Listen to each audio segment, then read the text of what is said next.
All right, everybody, welcome to this episode of Safe Space Talk with Keisha and Renee. So, Keisha, my lovely co-host, and me, I'm Renee. We're going to be going over vaginal health today. So, something that is a very, very widespread topic. So, we're going to go ahead and do our little every time thing that we try to do, where we're going to take this candle, light it for everybody going through something tough, heavy for on any their vaginas mind. going through Some issues. So we're going to light their best selves. Exactly. We're going to light this for all the vaginas that are just trying to be great for this fine afternoon, or anybody going through anything vaginitis big, is trying to stop them. Trying to stop them up and make them not be great. And for anyone that's trying to do something great and terrific, this is our way of letting you know that we're down here thinking about you, up here thinking about you, and lifting you with all the vibes that we've got. So we're going to jump right into today. So we talked about it being about vaginal health. We're going to talk about things that are normal, things that are abnormal. A common thing that we both get is, what is my pH? What is my pH? What is my pH? And pH is great to know. Fantastic. But that is so like one tiny piece of a jigsaw puzzle whenever we're trying to create the picture of what we have going on, that it's not even the first thing that we're really set as our go-to. There are different things that we're looking for. Let's start with our normal. So healthy, normal vaginal discharge is okay. Let me start with the fact vaginas should smell like vaginas. They do not that does not mean strawberries or absent of scent or odor. It should smell like a body part, which should more often than not. I mean, even if a musky, I can smell my arm, like I know it's a body.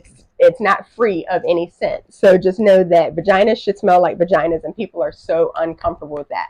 So please get comfortable with that. If you can smell that you have a vagina, congratulations.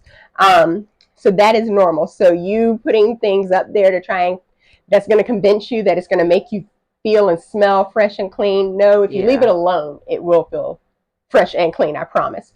Second thing, it is a self-cleaning area. It is a self-cleaning area. So on average, if you leave it alone, it should more than likely be just fine.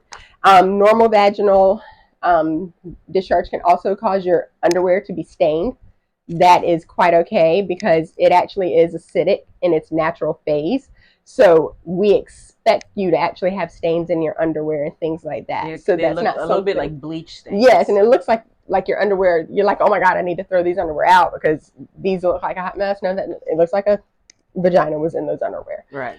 So that's a good thing. So we normally expect it to be acidic.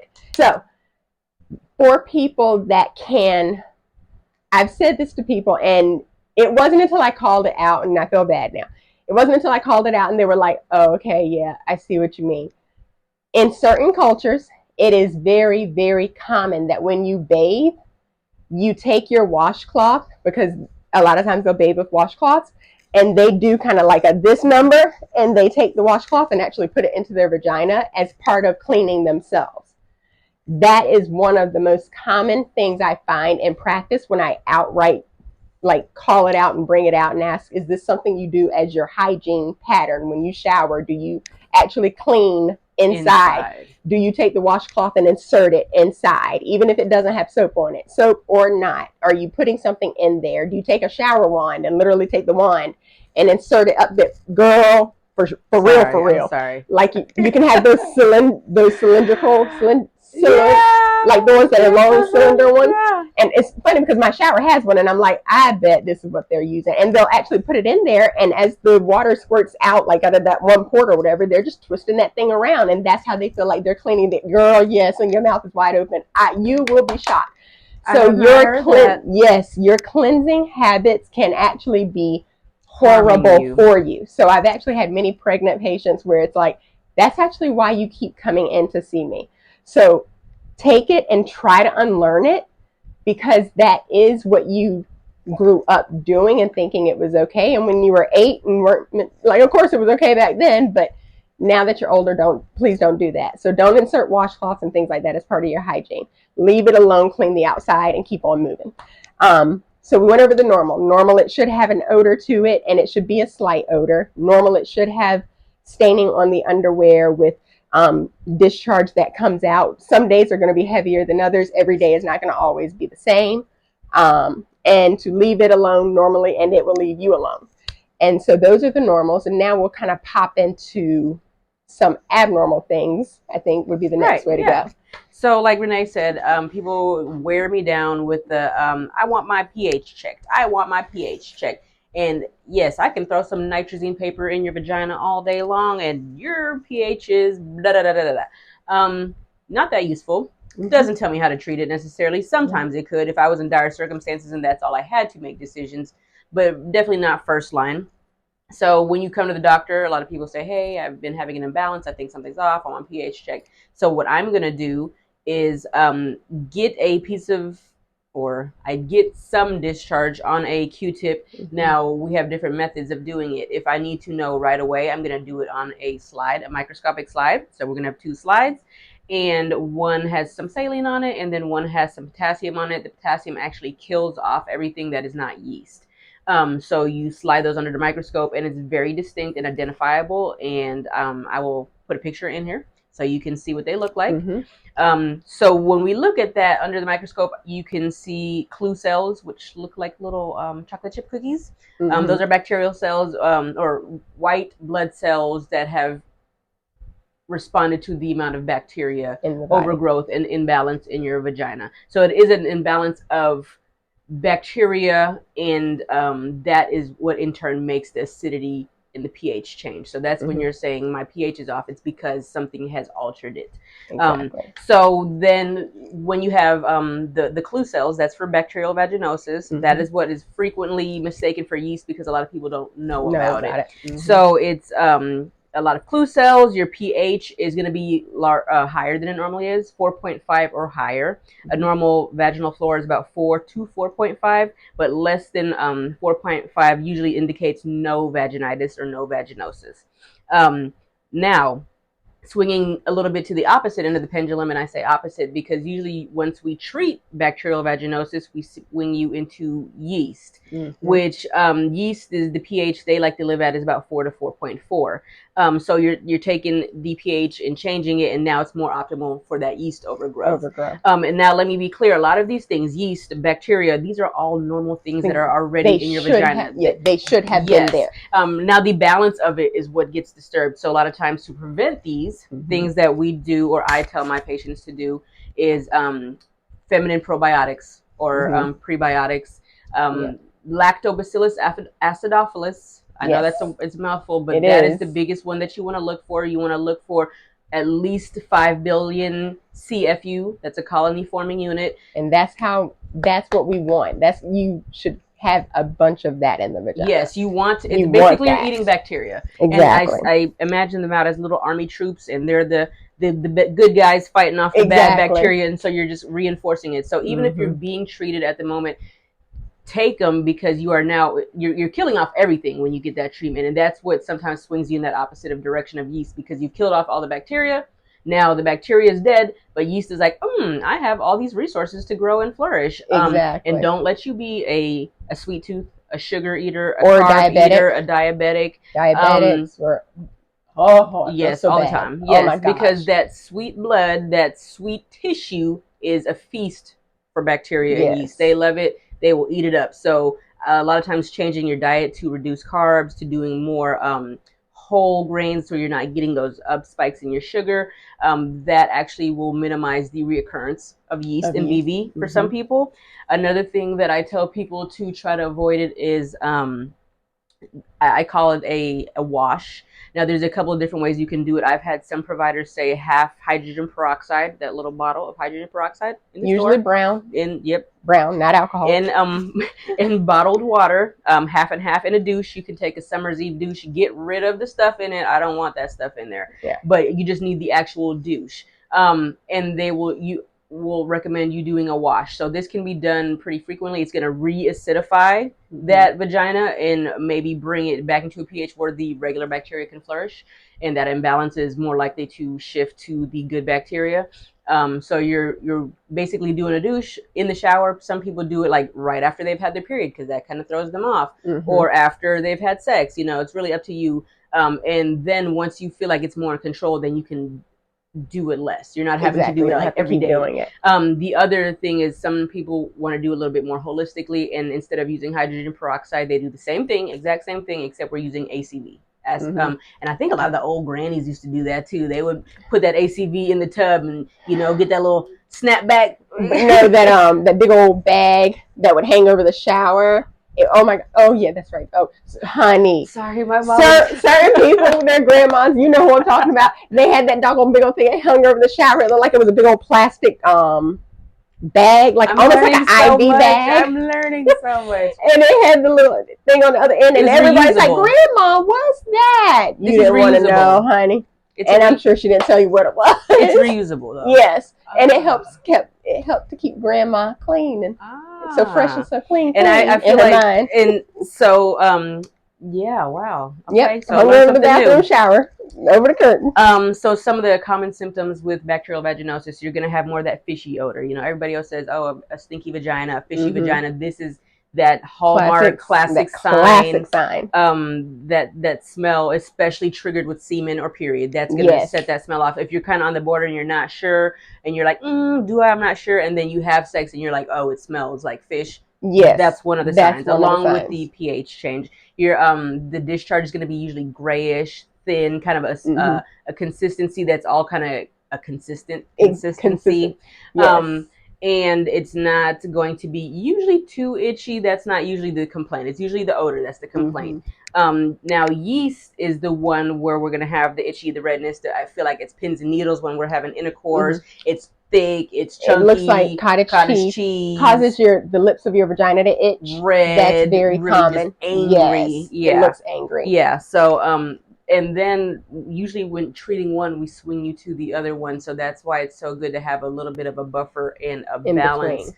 And with the probiotics and the good diet and just the good hygiene that will prevent you from having so many frequently. Because treating usually is two routes. One is going to be an insertion with medicine, cream, gel. So BV is usually treated by what we call metronidazole, metro gel. You put that in for, depending on how bad it is, I say 5 to 7 nights for my patients at night, so that when you're laying down or whenever you go to sleep, I don't say night, but when you go to sleep, so that it's not coming out of you all day and it's kind of can absorb. And the same for yeast. There is a cream to treat it. That's more of the like triconazole, fluconazole, those types. But similar. And that's the one that's also the like diflucan. That's the one tablet one that a lot of people are familiar with. So yeah, and then the flip side is you have the oral tablet like the diflucan. Usually that's it. Some people say it can be treated in one dose. If you have a small infection, it might be treated in one dose. Usually I say people take 2 pills 72 hours apart. That's kind of how I treat. And then if you have recurrent yeast, I'll actually say every week, just take one for 4 to 5 weeks, and we can see we can knock it all the way down. And then on the flip side of that, there is metronidazole pills that you can also take for the BV. Disclaimer, you cannot drink any alcohol 24 hours before, during, or after taking that medicine. You will be sick as a dog. Don't do it. Legit. This is 21-year-old Keisha at the club that pushed it. I tried it and had it work out for you. It was horrible. It was New Year's too, so I ruined my night. That's because that's the flagyl, right? Yeah. Flagyl is the fuck around and find out. Yeah, that's what. Remember the F. I think flagyl is they give it to alcoholics to deter them from drinking. To deter them from drinking. Yeah, actually to like make them voluntarily sick. You will be sick. Yes, go right on ahead. No, and then I know you were wanting to talk about some boric acid. Yes, so another thing that I usually will tell patients to try is actually boric acid. And everybody's like, "You mean the stuff to clean my floors?" Let's not go on down that hallway, honey. The point is, it actually comes in a capsule. Disclaimer, disclaimer, disclaimer. Kind of like flagyl being the fuck around and find out. Do not put this in your mouth. Do not get confused. These are capsules, but they are in the vagina. Do not take them. It is poisonous to the mouth. It is not to the vagina. We don't have enough time to explain the why I can insert it there but not here, but do not do that. So you place that into the vagina, and you can actually use this prophylactically. It's something that I've found has changed the vaginal health of so many people that I've suggested it to. So I keep that in my back pocket. So you can buy them on Amazon. Whichever brand it is that you choose. Some of them will come with the applicator, or you can buy like a 100-pack applicator. And whenever you have sex, you can put one in afterwards. If you know you're going on a hot date, you can put one in earlier. It does drain throughout the day, so it is something that you just have to be prepared for. However, it's worth it. Like, it's worth its weight in gold. And you can use this whenever you feel like something is even creeping up. I have people that do it Monday, Wednesday, Friday. Doesn't matter. Nothing in the world is going on. Nothing is going wrong. Monday, Wednesday, Friday, that's when they take it, because they would be that person that consistently, like, if they were having sex with their partner or things like that right, caused them to keep having infections, that's what they would do. And adding on to that, yes, the whole my pull-out rule. Sorry, gents, but ejaculating into a woman's vagina repeatedly is wreaking havoc on her pH. Your semen is about a 7. Yeah. Now remember, a normal vagina is 4. 4. So you are basic. Very basic. Basic AF. So if you love her and you love her vagina, be good and maybe try to pull out at least 50%. I call it the 50% rule. Yeah. Half the time. Right. Use it. Half the time deposit. Half the time make a withdrawal. Yeah. Because like she said, if you love her enough, it is worth it. And if this person loves you enough, they will find that you're worth it. They don't want you to go through these symptoms and things like that. Don't forget something else that we were talking about. We also treat the other partner in this. So even same-sex couples, believe it or not, because sometimes there are toys that are being shared and things like that. So it's carrying that pH back and forth. Yeah. So whatever partner you have, a lot of times they need to go ahead and be treated too, because the skin that they have that's being placed into your orifice right there is causing a change. So their bacteria and your bacteria are having a dueling match as to who shoots first. So make sure that you recognize that. Frequent sex. Clean hands prior to sex. Yes. I cannot stand a pet peeve of mine as any kind of man that has dirty nails, but a man that has dirty nails and talks shit about women is just absolutely the epitome of, like, sir. Yeah. Like, please stop. First off, clean your hands, because so once again, safe space, because I'm going to be open and transparent. Look, if you know you're going to finger the girl, wash your hands. Please, as a courtesy. Like, I mean, you wash your hands before you eat. Let's talk about brushing our teeth. Brush your teeth. If you're going to go down there. Actually, it's now, I heard from a dentist that more than an hour. You should wait more than an hour after brushing your teeth if you're going to do oral, because you don't want to loosen up the bacteria. To put it on them. That makes sense. So clean your mouth regularly. That way you're not depositing that. And so if you know your mouth is going to be down there, clean it at least an hour before. If you know your fingers are going to be in there, clean the fingers. My gosh, it just makes good common sense. Yeah. Women, we are so good for going to the bathroom and doing a quick wash up before we know something's getting ready to happen. Home Slice should be right beside you doing the same thing, washing their hands. Oh, I can't wait to get to it, girls. This gonna be the good one. John Legend, the best you ever had, cleaning their nails and everything. I want that to be a date. I want it to be like, here we go. We know, John Legend, the best you ever had. Like, do it. So clean your hands, clean your body. I love the whole idea of snuggling after sex. Some people are like, ew, get away. Doesn't matter what you are, get up and pee afterwards. And then after you go, get up, pee, run back, and then go back to the snuggling. I know it ruins the moment, and it's the third date, and he put candles out and all that. Okay, pee anyway, because you're going to pay for it 3 days later when those candles have all burnt out, and you itching at work trying to walk different just to make it through the day. So it's absolutely worth it. Get up, pee afterwards. Also, a lot of times whenever we place people on antibiotics, we cause them to have that same thing happen. So when you have an antibiotic that's killing off good bacteria as well as bad, start a probiotic at the same time. That's something that a lot of people don't think about. So think about it. Antibiotic, probiotic.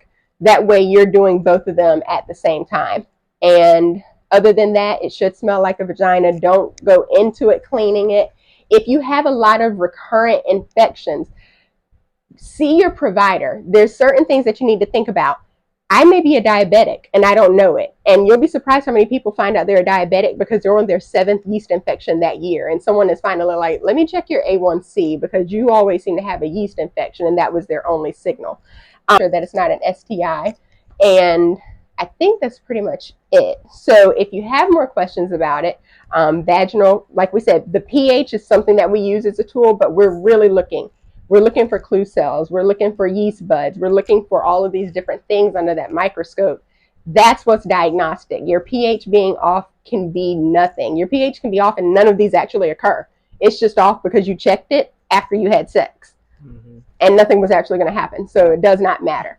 But making sure that you're managing the health of you and your partner's activities makes a big difference. So don't forget that. And partner treatment is a big deal. Should be the norm. That should be very normal. So normalize taking your spouse with you or taking your partner with you so you can get treated together, because I will happily write a prescription for the both of you or for the four of you. I mean, if you had 3 partners, line up, everybody. Kitchen, line up, everybody, line up, line up, line up, everybody, line up. So I will write that script for everybody. But in the meantime, so that's our little short ditty on vaginal pH and vaginal health. Be nice to your vaginas. Be nice to vaginas who you like. Exactly. Happy hump day. Happy humping. Pee after. Wash your hands before. And take care of yourself and your vagina. I know. That is so like Jerry Springer. Are we doing a candle for the vaginitis episode? Oh, yeah. For all the vaginas. You ever gonna light a candle for the... Yes. For all the odorous vaginas out there. For all the vaginas going through any issues at this current moment, we're going to go ahead and light a candle for your ass. And you see the phone? It sure is. It's crooked as fuck. Take care of yourself. And the cunnilingus.